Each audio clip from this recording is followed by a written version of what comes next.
Les chauffeurs de bus, on est en direct avec Ahmed Berhalal et on sera tout à l'heure avec Denis Jacob du syndicat Alternative Police. D'abord, je m'adresse à vous, Ahmed Berhalal. Vous êtes délégué syndical CGT RATP Bus. Dominique Rizet l'a rappelé tout à l'heure, parmi cette liste d'agressions qui s'allonge, il y a, bien sûr, on a tous en tête cette histoire tragique de ce chauffeur à Bayonne, Philippe Monguillot, lynché parce qu'il avait voulu faire respecter le port du masque. C'est une agression à laquelle on pense quand on contrôle quelqu'un, désormais quand on est chauffeur de bus et qu'on contrôle quelqu'un?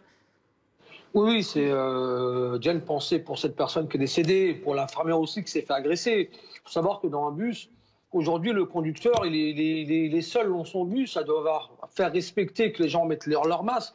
Nous, ce qu'on a demandé en tant que sur la SCCT qui m'occupe de la prévention, de demander qu'on nous mette des médiateurs sur place pour donner un coup de main au conducteur de bus. Le conducteur de bus ne peut pas faire la police et les gendarmes dans les transports. Aujourd'hui, on laisse le machiniste seul dans son bus à gérer les conflits avec tout le monde. Comme pour l'histoire, pour l'infirmière qui demande à deux petits jeunes de mettre un masque. Bien sûr qu'il faut mettre le masque.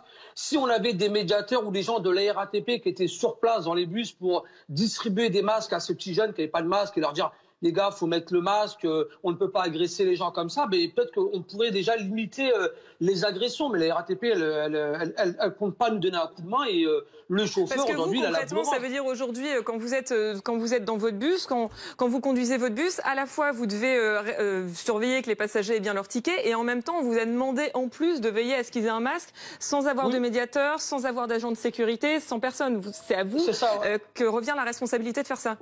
Oui, voilà, en fin de compte, c'est la responsabilité revient aux machistes parce qu'aujourd'hui, la RATP, la seule chose qu'elle a su mettre en place, ce qu'on appelle chez nous la BSP, c'est la brigade de surveillance du personnel. Si on essaye de pas faire, de respecter ce qui se passe dans le bus, mais le chauffeur est sanctionné et passe en disciplinaire en le mettant de la mise à pied. On demande plus de moyens sur le terrain avec des médiateurs. Avant, on appelait ça, il y avait les grands frères à l'époque, des médiateurs de terrain qui savaient discuter avec les jeunes dans les transports ou aider les gens à monter avec leur cadio. Aujourd'hui, on a retiré toute cette proximité et on a laissé un chauffeur de bus lié seul dans son bus. Il faut savoir que nous, on conduit sur la Seine-Saint-Denis, c'est un des secteurs les plus durs.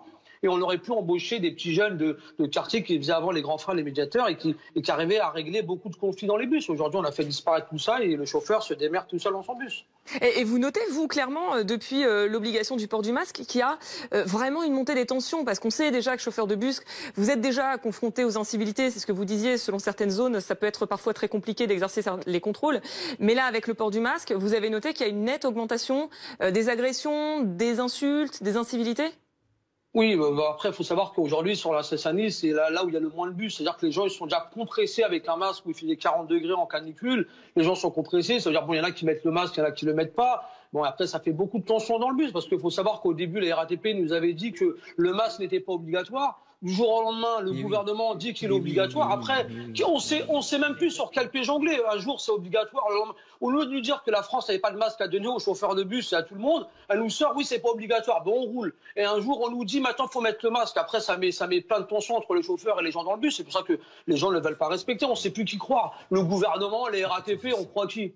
Et ça, on ne peut pas le savoir. On sait que le gouvernement, lui, il a menti dès le début de l'épidémie. Il nous a dit que le masque, il ne servait à rien. Les RATP relit les infos comme quoi il dit que ça ne sert à rien. On se retrouve à la RATP avec 9 morts, des bus pas désinfectés, et c'est un peu la fiesta. Il y avait aussi des scientifiques qui nous disaient, des médecins aussi qui nous disaient que le masque ne servait à rien au début de l'épidémie quand on était pas malade. Oui, mais à la RATP, ça veut dire que moi, je suis quand même avec la médecine du travail où on a quand même des réunions quasiment toutes les semaines sur le Covid-19 où ils impliquaient de mettre le masque et d'interdire la vente de tickets. On a mis quasiment un mois pour interdire la vente de tickets, pour qu'on comprenne que le bus, il y a un retard à l'allumage, c'est ce que vous êtes en train de dire, Patrick Pelloux. Je suis assez d'accord avec ce que dit M. Berhalal, c'est-à-dire que d'un coup, il faut comprendre que la science et l'évolution de l'épidémie, ça a été quasiment au jour le jour. Et en effet, ce qu'on a dit, il y a eu des injonctions contradictoires au cours du temps.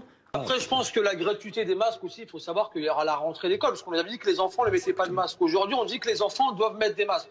Prenez une famille de 6 personnes à la rentrée, on va leur dire qu'il faut mettre des masques.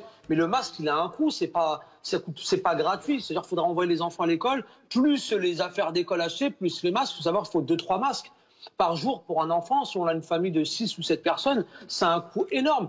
Bien sûr que l'État doit prendre en charge, moi je pense qu'il doit prendre en charge les masques, et les distribuer dans les transports pour que les gens arrêtent cette bagarre dans les bus qui met ou qui met pas le masque. On sait même plus si les petits jeunes aujourd'hui, on nous avait dit que les jeunes ne mettaient pas le masque. Aujourd'hui, on dit qu'il faut les mettre parce qu'ils peuvent attraper le Covid.